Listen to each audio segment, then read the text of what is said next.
and from Jamaica, and music is my livelihood, you know. And come here to the Americas, I'm here, you know, entertaining the Americans. This problem come upon me, and I got to accept it. So here I am. So even more American people or worldwide can see what I'm doing, you know. I appreciate that. As a reggae performer, I know that you put body and soul into your music, bouncing on the stage, playing the drums, singing, of course. You can't do all that now. How's that affected your life? My mobility is not intact.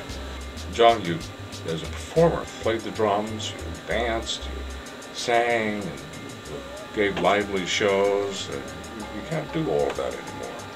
Well, for sure, I can't do that right now. I still give thanks to God for life. Drum was my baby. I love to play drums, you know. And now I got to just watch those other drummers play. And sometimes my arm just move like this. Thought I could play that such a beat, you know. I give thanks to be here. Now, there was a time when you couldn't even speak, and now you can sing. For sure. What kind of things did they have to do with you to get your speaking back after the stroke? I got to do all like exercise of my jaw, like exercise like this. And for voice-wise, I'll be like, do like,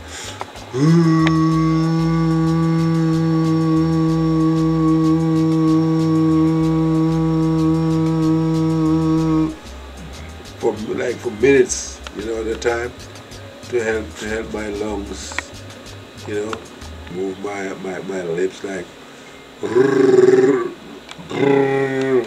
my tongue,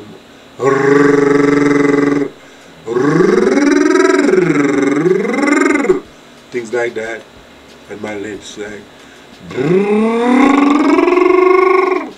you know, voice therapy, you know. I watched you perform recently for a concert, and the tongue trill was really interesting to me because as a public speaking coach, that's difficult, and you commanded it so well, and since I knew your background, that 3 years earlier, you couldn't speak.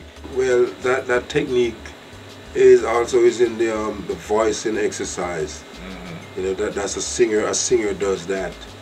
Every time they're warming up for a concert or singing a song in the studio and so on, you know. You do that type of exercise to get your words more fluent. When you are ready to teach again, is there anything from this experience that you can give then that you couldn't give before the stroke? Telling people or kids to be patient with themselves, don't push too hard.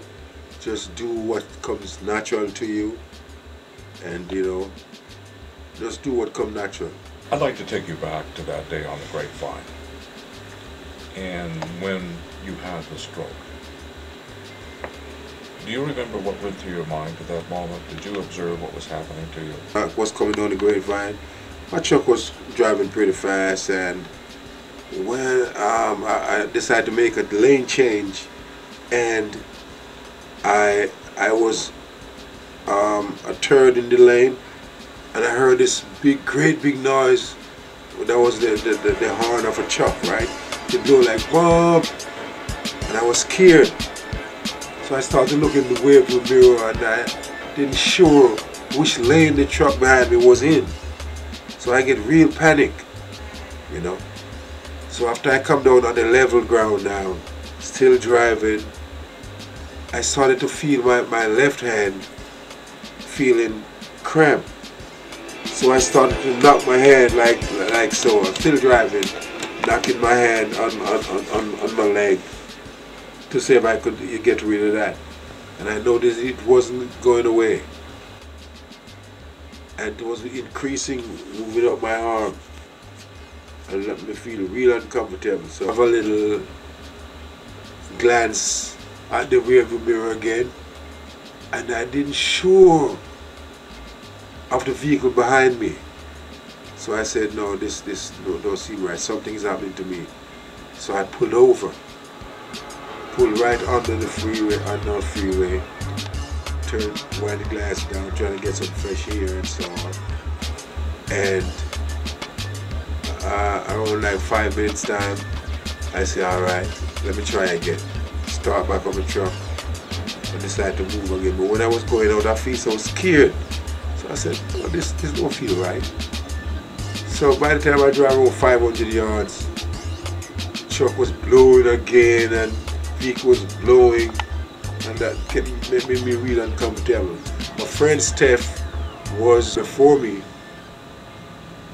and I stopped right at this freeway exit, come out of the truck, decide to walk, and I find myself falling down. The world is spinning around with me, and I was just one place at one spot.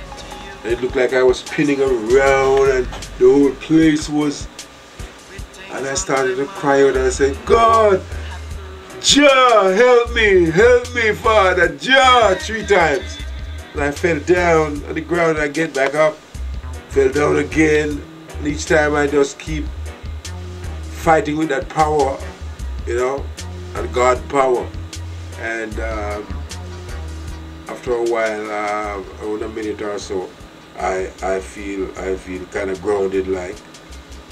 And I was looking for Steph. Thought she was behind me, but she was in front of me at that time. And she went on to the next exit and come back around and found me. And I was there, but I still was having certain senses was still working, because I was there and saying, I'm not going to lean on the truck right in front of the truck, because I mean I'm on the freeway. So suppose something come and bounce the truck, they're gonna hit me too. So I went on the side of the truck, you know what I mean? I just leaned on the truck and was there. And after around a minute or two, I saw a car come behind the truck and stop. So I was starting to say to myself, who is this damn car? I don't know who it was, because I mean I didn't see things like how I used to, you know. So I was there, and I get to find out that it was Steph.